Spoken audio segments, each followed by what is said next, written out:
Durante 30 años nadie supo exactamente cómo era su rostro. Solo existían 2 fotografías.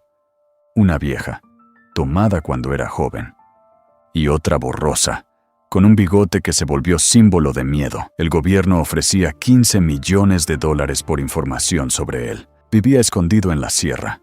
Dormía en un lugar distinto cada noche. No usaba teléfono. No confiaba en nadie. Y el domingo pasado, murió en un helicóptero militar antes de llegar al hospital. Pero la verdadera historia no es cómo murió. Es como un niño que cultivaba aguacates terminó paralizando un país entero.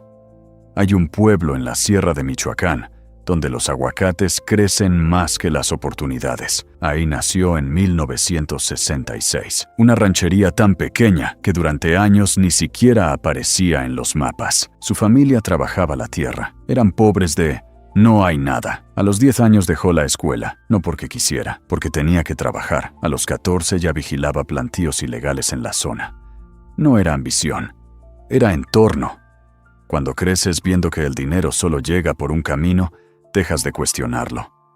A los 18 cruzó la frontera, sin papeles, sin plan, sin dinero. Llegó a California, a San Francisco. Pudo haber empezado de cero, pero eligió el atajo. Comenzó vendiendo pequeñas cantidades en la calle. Nada grande, nada espectacular. Hasta que le vendió a la persona equivocada. Un agente encubierto. Fue arrestado, procesado, condenado a prisión federal. 3 años. Tenía poco más de 20 años y ya había reducido su futuro a una celda. Cuando salió, lo deportaron. Y aquí es donde la historia cambia de tono. Porque al regresar, no buscó redención. Se metió a la policía municipal en un puerto turístico de Jalisco. Uniforme, placa, arma oficial. Pero no para proteger cargamentos ilegales, para mirar hacia otro lado, para vender su autoridad. Imagina eso. La persona encargada de cuidar a la gente, trabajando para quienes la destruyen. No duró mucho. Dejó el uniforme y entró directamente a una organización criminal regional. Hacía el trabajo sucio, el tipo de trabajo que nadie presume y del que pocos regresan. Pero tenía algo que otros no: paciencia. No buscaba reflectores, no quería fama. Observaba, aprendía, esperaba y tomó una decisión estratégica. Se casó con alguien dentro de una familia conectada al tráfico internacional. Ese matrimonio fue más que una relación. Fue una alianza, una llave, un acceso. Cuando en 2010 las autoridades eliminaron a un líder importante que protegía varios grupos, la estructura se fracturó. Muchos huyeron. Muchos murieron. Muchos se traicionaron. Él no. Él tomó los pedazos. Reunió a quienes quedaban. Eliminó oposición interna. Y fundó su propia organización. Aquí es donde muchos cometen el error de admirar. Dicen que fue brillante, que fue estratégico, que construyó un imperio. No. Lo que hizo fue sistematizar el miedo. Su grupo introdujo una violencia que cambió las reglas.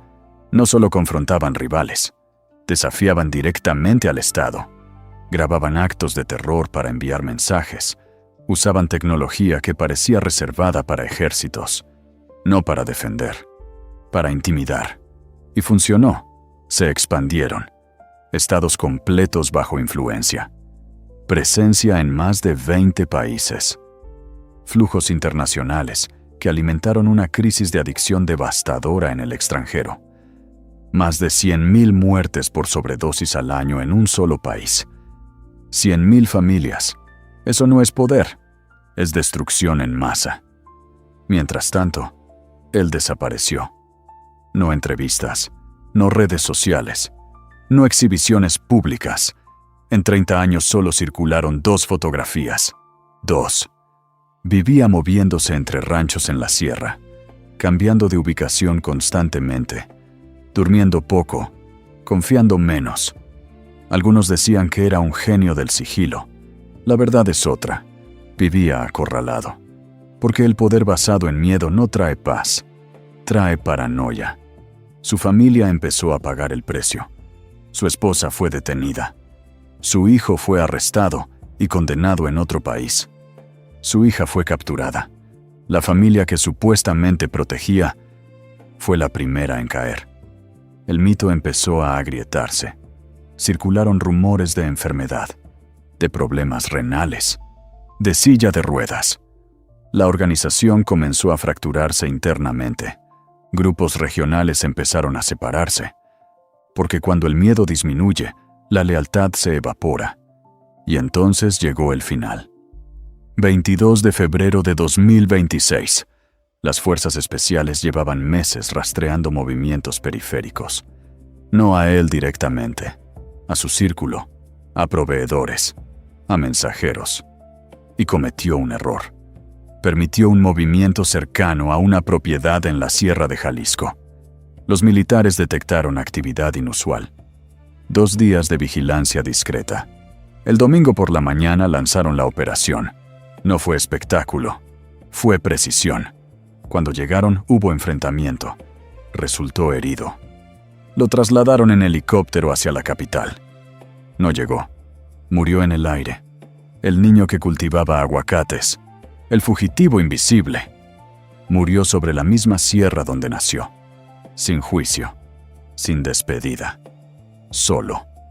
Pero la historia no terminó ahí. En cuestión de horas, su organización respondió. Bloqueos en múltiples estados, vehículos incendiados, caos en carreteras, personas que no tenían nada que ver atrapadas en medio. Ese fue su verdadero legado. No riqueza, no respeto, destrucción. Miles de muertos a lo largo de décadas, comunidades desplazadas, niños creciendo en miedo. Y lo más irónico, después de 30 años huyendo, de dormir escondido, de vivir sin identidad pública, su final fue silencioso, sin discurso, sin gloria, sin aplausos. Solo el sonido del rotor de un helicóptero. El poder que acumuló no le sirvió para salvar su vida. El dinero no le compró paz. La violencia no le dio eternidad. Y mientras algunos intentan convertir su historia en leyenda, la realidad es mucho más simple. Fue un hombre que eligió el camino más corto y terminó perdiéndolo todo, incluyendo a su familia, incluyendo su libertad, incluyendo su vida. Y en algún lugar de la Sierra de Michoacán, hoy hay niños creciendo igual que él, con pocas oportunidades, con pocas opciones visibles, escuchando canciones que romantizan esa vida, creyendo que ese es el único camino.